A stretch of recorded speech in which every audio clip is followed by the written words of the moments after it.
Is this some kind of joke? The voice, sharp and laced with the unearned confidence of youth, sliced through the desert air. Corporal Evans, barely out of his teens, but wearing his Marine Corps uniform like a suit of armor, gestured with a dismissive flick of his wrist toward the rifle resting on the shooting bench. "Sir, you can't be serious about bringing that thing here." Alice Parker, a woman whose 82 years were etched into the lines around her eyes and the patient set of her jaw, did not turn her head. Her gaze remained fixed downrange where heat shimmered off the baked earth, distorting the distant targets into wavering specters. She sat on a simple stool, her posture relaxed but rooted to the ground. The rifle in question was indeed a peculiar sight. Its custom-built chassis and stock were coated in a flat, non-reflective orange, the color of a construction sign or a child's toy. It looked utterly out of place among the matte blacks, desert tans, and olive drabs of the serious military-grade hardware that populated the long-distance range. Another young Marine, a private first class with a spray of freckles across his nose, snickered. "Maybe she thinks it's a water gun, Corporal, for when she gets thirsty." The small group of them, all crisp uniforms and high-end-tight haircuts, share a laugh. They were the new breed, masters of digital scopes and ballistic calculators. And to them, this old woman and her garish rifle were relics from a forgotten age. An amusing distraction before their real training began. Evans took a step closer, his shadow falling over Alice's bench. "I'm going to have to ask you to pack up your equipment, ma'am. This is a live-fire range for active-duty personnel. We're conducting advanced sniper training. That," he pointed again at the orange rifle, "is a distraction and a safety hazard." His tone was a carefully rehearsed blend of authority and condescension, the kind a young man uses when he feels he has all the power in a situation. Alice Parker remained silent, her hands resting calmly on her knees. Her stillness seemed to unnerve the corporal more than any argument could. It was an unnatural quiet, a reservoir of patience so deep it felt like a silent rebuke. The range, a sprawling expanse of grated dirt and rock carved out of the Mojave Desert, was a place of thunderous noise and precise violence. But in this small bubble of confrontation, an uncomfortable quiet had fallen. Other shooters at nearby benches had paused, their conversations tapering off as they watched the one-sided exchange. The air crackled with a tension that had nothing to do with ballistics. Corporal Evans, feeling the eyes on him and misinterpreting the old woman's silence as defiance, pressed on. His voice rose, a clear breach of range etiquette. "Did you hear me, old lady? I said, pack it up. What are you even doing here? This isn't the local VFW bingo night." He leaned in, lowering his voice to a conspiratorial whisper that was still loud enough for everyone nearby to hear. "You probably don't even have the proper clearance to be on this facility." Alice finally moved. The motion was slow, deliberate, as she reached for her simple canvas range bag. The Marines tensed, expecting her to finally comply. Instead, she drew out a worn leather wallet, the kind that folds over on itself and is softened by decades of use. She opened it and produced a laminated card, her base access permit, and silently held it out. Evans snatched the card. He glanced at it, then did a double take. "This has to be expired or fake." He turned it over and over in his hands as if expecting the plastic to dissolve and reveal the deception. The name read Parker, Alice J., and the credentials, to his visible frustration, were all in order. He shoved the card back at the old woman. His inability to find a legitimate reason to eject her only fueled his irritation. "Fine, you have access," Evans conceded, his voice tight. "But that doesn't mean you can play with your toys here. We have a 4,000-meter target set up for our final qualification. It's a multi-million-dollar sensor suite, not a backstop for your personal science project." He gestured downrange toward a target so distant it was an almost invisible speck to the naked eye. "We're pushing the limits of modern technology here. The last thing we need is a stray round from whatever that is messing up our data." The private first class, emboldened by his corporal's aggression, reached out and poked the orange rifle stock with his finger. "Feels like cheap plastic. You probably 3D printed it in your garage." The moment the young Marine's finger touched the rifle, Alice Parker's eyes changed. For a fraction of a second, the calm, patient gaze of the old woman was gone, replaced by something ancient and hard, like flint. The desert sun glinting off the rifle's scope vanished, and in its place was the dim, desperate light of a field tent, smelling of cordite and blood. She felt the phantom weight of a wounded comrade leaning against her, heard the distant rhythmic thump of mortar fire walking its way closer. A voice from that other time, young and strained, echoed in her mind. "They're coming, Alice. They know we're here. You have to finish it." The orange wasn't for a joke. It was so they could find her. So the rescue chopper could spot her in the jungle canopy. A single point of unnatural color in a sea of green and brown, a beacon of last resort. She blinked, and the memory receded, leaving the bright desert sun and the smirking faces of the young Marines in its place. She hadn't moved, hadn't spoken a word, but a subtle shift had occurred. The quiet dignity now had an edge, a hint of the immense gravity it held in check. Across the range, standing near the tower, a man named Gunny Wilson watched the scene unfold. He was a retired master sergeant, now working as the civilian range safety officer. He'd seen his share of arrogant young NCOs, but something about this was different. It wasn't just the disrespect. It was the target of it. The old woman wasn't a typical hobbyist. There was an economy of motion in the way she sat, a profound stillness that spoke of immense discipline. And the rifle, as strange as it looked, had the clean, purposeful lines of a custom tool, not a toy. Wilson's eyes narrowed. He'd seen a rifle like that once before, a long time ago, in a classified briefing about a ghost, a legend from a war that the history books barely touched upon. He looked at the name he'd seen on the sign-in sheet earlier that morning. Parker, Alice J.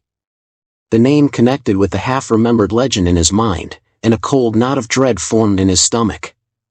These kids had no idea what they were doing. They weren't just disrespecting an old veteran. They were poking a sleeping giant. Wilson turned, pulling his phone from his pocket. He walked behind the range tower, his back to the unfolding drama, and scrolled through his contacts. He found the number for the base's command duty officer. He was a gunny, retired or not, and he still had connections. He knew this was a massive overstep of his authority as a range civilian, a call he could get fired for making. But he also knew with a certainty that settled deep in his bones that it was a call he had to make. "Lieutenant," he said when the line connected, his voice low and urgent. "This is Gunny Wilson out at the long-range facility. I have a situation here that you need to be aware of. We have some young Marines from the 1st Recon Battalion giving a hard time to an old-timer. They're about to cross a line, a big one. A discipline issue, Gunny." The voice on the other end was professional but disinterested. "Shouldn't that go through their company command?" "Normally, yes, Lieutenant," Wilson said, his patience wearing thin, "but the civilian on their range is named Alice Parker." There was a pause on the other end of the line. Just static. Wilson could almost hear the gears turning in the young officer's head. "Parker?" the lieutenant finally asked, the name sounding foreign. "Am I supposed to know that name?" "Just run it up the chain, Lieutenant," Wilson insisted, his voice hardening. "Run it up the chain fast and tell them it's about her rifle, the orange one." He hung up before the officer could ask any more questions. He had lit the fuse. Now he could only wait and hope the bomb didn't go off in everyone's face. Inside the sterile, climate-controlled environment of the base command center, Lieutenant Harris stared at his phone. Gunny Wilson was not a man given to drama. He typed the name Alice J. Parker into the Global Military Personnel database. The system spun for a moment. Then a flag popped up. A bright red flag. Access restricted. Eyes only. 07 and above. Harris felt a jolt as if he'd touched a live wire. 07. That was a brigadier general. He was a second lieutenant.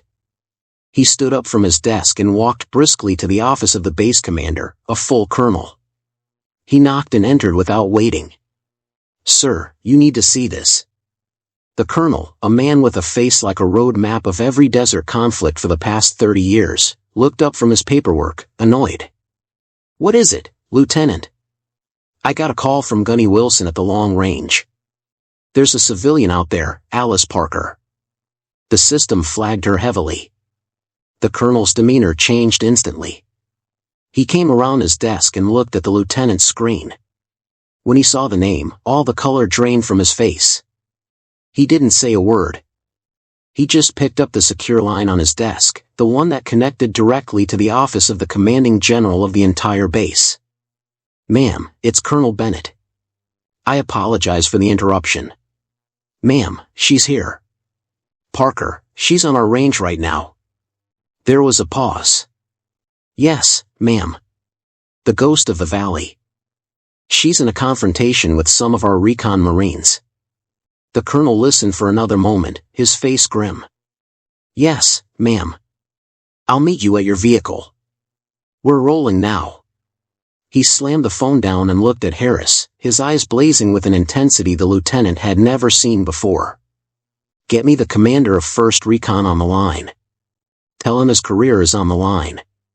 Tell him General Morgan is en route to his location personally, and God help his Marines." Back at the range, Corporal Evans's patience had finally evaporated. The old woman's silent refusal to yield had become a personal insult. The small crowd was growing, and he felt his authority, his very identity as a Marine NCO, being challenged by an octogenarian with a ridiculous orange gun. He had to end this. "All right, that's it. I'm done asking," he snapped, his voice cracking with frustration. "You are being a danger to this facility and my Marines. I am ordering you to vacate this firing point immediately. If you don't, I will have you detained for trespassing and obstructing a training exercise. We'll get you a nice long mental evaluation. Maybe you're confused, old lady. Maybe you forgot where you are." He took a menacing step forward, reaching for Alice Parker's shoulder, intending to physically escort her away from the bench. He never made it. The sound started as a low rumble, a vibration felt through the soles of their boots. It grew quickly into the percussive roar of multiple high-performance engines pushed to their limit. Every head on the range turned toward the main access road. A cloud of dust was billowing into the sky, chasing a convoy of 3 black government-plated SUVs and a lead Humvee that were closing the distance at a terrifying speed. They weren't just driving, they were charging. The convoy bypassed the main parking area, driving directly onto the graded dirt of the range itself and skidding to a halt just yards behind the confrontation. The dust had barely begun to settle when doors flew open, and figures emerged with a disciplined urgency that made the young recon Marines look like amateurs. Out of the lead SUV stepped Colonel Bennett. But it was the figure who emerged from the passenger side of the second vehicle that caused every jaw on the range to drop. Brigadier General Morgan, a woman known for her iron will and a combat record that was the stuff of legends, stepped onto the dirt. She wore her immaculate uniform, her single star gleaming in the desert sun. Her eyes, sharp and intelligent, swept the scene, taking in the arrogant posture of Corporal Evans, the stunned faces of his men, and finally settling on the calm, seated figure of Alice Parker. She ignored everyone else. Her stride was powerful and direct as she walked straight toward the old woman. The entire range had fallen utterly silent. The only sound was the crunch of her boots on the gravel and the pinging of the cooling engines. Corporal Evans stood frozen, his hands still hovering in the air where he had intended to grab Alice. He looked from the general to the old woman and back again, his mind unable to process what was happening. General Morgan stopped directly in front of Alice Parker. She didn't speak. Instead, she brought her heels together with a sharp crack, her arms snapped up in the crispest, most respectful salute Evans had ever witnessed. It was not the perfunctory salute given to a superior officer. It was a salute of profound, almost reverent respect, the kind a warrior gives to a living legend. "Ms. Parker," she said, her voice clear and strong, carrying across the silent range. "It is an honor, ma'am. I apologize for the conduct of my Marines. They are ignorant of who they are addressing." She held the salute, waiting. Alice Parker slowly, gracefully rose from her stool. She was not as tall as she once was, but she stood with a straightness that defied her years. She gave a slight acknowledging nod. Only then did the general drop her salute. She turned to face Corporal Evans, and the warmth in her eyes was replaced by glacial ice. "Corporal," she began, her voice dangerously quiet. "Do you have any idea who this woman is?" Evans, pale and trembling, could only stammer. "No, ma'am." She's a civilian, ma'am." "A civilian?" The general let out a short, humorless laugh. "Corporal, you and your men are standing on grounds you've never earned, breathing air you haven't paid for, in the presence of a woman who built the very world you have the privilege of serving. This is not just a civilian. This is Alice Parker." She said the name as if it were a benediction. She paused, letting the weight of her words sink in, her gaze sweeping over the assembled crowd. "For those of you who are too young or too ignorant to know, let me educate you. This woman holds the highest civilian award for valor our country can bestow. She was a special projects consultant for DARPA for 30 years. Before that, she served in places your history books don't have names for. She is credited with 5 confirmed kills at over 2,500 yards. A record that stood for nearly 4 decades. All achieved with a rifle she designed and built herself. She is the reason our sniper doctrine is what it is today. We call her the ghost of the valley. Not because she's dead, but because she would go into places no one else could, accomplish missions no one else would dare, and leave without a trace." She took a step toward the shooting bench and gestured to the orange rifle. "And this toy you were so quick to mock. This is the Mark V, the prototype for the M210 sniper system you have slung on your back, Corporal," General Morgan said. "Except this one is better. She built it in a forward operating base with salvaged parts and a block of aluminum. The bright orange paint you find so amusing? That was so medevac could spot her position for extraction after she spent 3 days holding off an entire enemy platoon alone, protecting a downed pilot. That color saved her life and the life of that pilot who, I might add, went on to become a 4-star general." The silence on the range was now absolute, thick with shame and awe. Corporal Evans looked as if he wanted the ground to swallow him whole. His friends, the Marines who had been laughing and joking just minutes before, stared at their boots, their faces burning with humiliation. General Morgan turned back to the corporal, her voice dropping to a low, menacing growl. "You did not see a veteran. You saw an old woman. You did not see a piece of history. You saw a toy. You saw weakness where you should have seen unimaginable strength. You have dishonored your uniform, your corps, and yourselves." She pointed a single trembling finger at him. "You and your entire squad will report to my office at 0600 tomorrow for a personal lesson in Marine Corps history and professional courtesy. It's a lesson you will not soon forget." As the general's words hung in the air, Alice Parker finally spoke. Her voice was not loud, but it had a quiet authority that commanded even more attention than the general's anger. "General," she said calmly. "They're young. They're proud. It's a good thing. They just need to learn where to point it." She turned her gaze to Corporal Evans. There was no anger in her eyes, only a profound, weary wisdom. "Your job isn't to be the strongest, son. It's to respect the strength that came before you. Humility is a heavier burden than any rucksack, and it's the one that will carry you the furthest." She then patted the stock of the orange rifle. As she did, another flash of memory, sharper this time. She was in a makeshift workshop, the air thick with the smell of machine oil and wet earth. She was younger, her hands steady and sure as she milled the receiver. The pilot whose leg she had just set and splinted was lying on a cot nearby, feverish. "Why orange, Alice?" the pilot had mumbled. Alice didn't look up from her work. "Because I only plan on making one shot," she had replied. "After that, I want to be easy to find, one way or another." The memory was a testament to a kind of focused courage that was beyond the comprehension of the young men standing before her. She was a woman who had built a beacon for her own rescue or her own demise, all hinging on the success of a single impossible shot. The fallout was swift and decisive. General Morgan was true to her word. Corporal Evans and his squad spent the next month on a grueling remedial detail. They didn't just learn history, they lived it, spending their days cleaning and maintaining historical artifacts at the base museum and their evenings writing essays on the biographies of Medal of Honor recipients. They were humbled in a way that no amount of physical punishment could have achieved.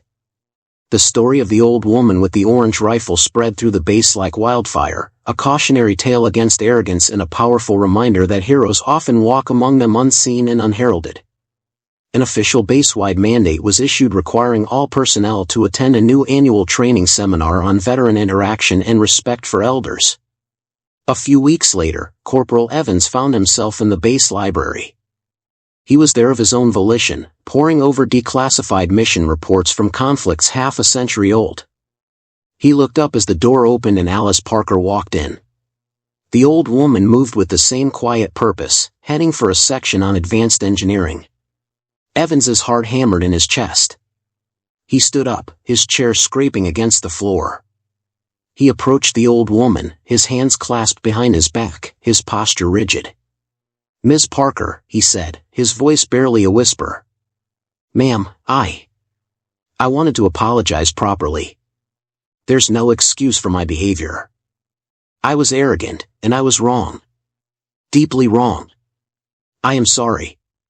Alice Parker stopped and looked at the young Marine. She saw the genuine remorse in his eyes. She saw the boy who had been humbled and the man who was beginning to emerge. She offered a small, forgiving smile. "I told you, son," she said kindly. "Humility. It looks good on you. You wear it well." She nodded, and the two stood in a moment of shared silent understanding. The lesson had been learned. The following week, the range was closed for a special event. General Morgan stood with Colonel Bennett and a handful of other senior officers. Corporal Evans and his squad were there too, standing at a respectful distance. Alice Parker was at the bench, lying in the prone position behind her orange rifle.